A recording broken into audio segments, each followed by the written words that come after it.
I'm gonna tell him maybe about Uncle John. He claims he got the music, but he's having on the What's going on, guys? Craig Cottrell, Elevate Roofing and Exteriors, Raleigh Branch. Standing here with Mr. Dallas Pridgeon. Say hi to everybody, Dallas. Hey man, how you doing?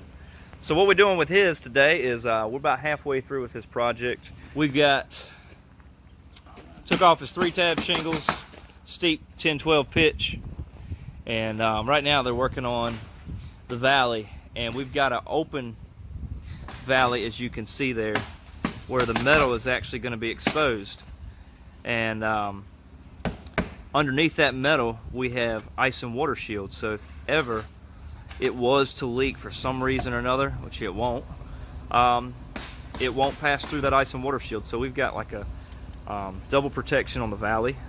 It's got ice and water shield under the metal, also using synthetic felt on the whole roof. All that flashing you see is going to be new there, and it's going to be a black non-corrosive material, as well as all of our drip edge and metal. Anyway, it's going to be a really nice roof here. You see the rest of his house, we've done that section up there. We've got to replace some rotten wood here on the porch. So this one's all covered by insurance. Mr. Pridgeon was actually saving up his dimes and dollars, and then called me and we met. I told him we may be able to get some of it covered by insurance, and sure enough, they came out and agreed with me. And I'll take you up and show you right now what we've got going on here. So right here we've got, as you can see, the exposed metal valley, architectural shingles.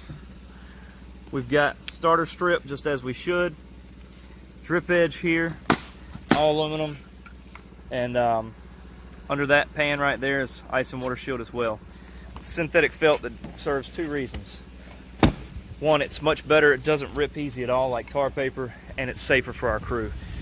And here at Elevate Roofing, we care about our family. That also means our work family too. So it's our family protecting yours. We'll see you on the next one. Ain't no friend of mine.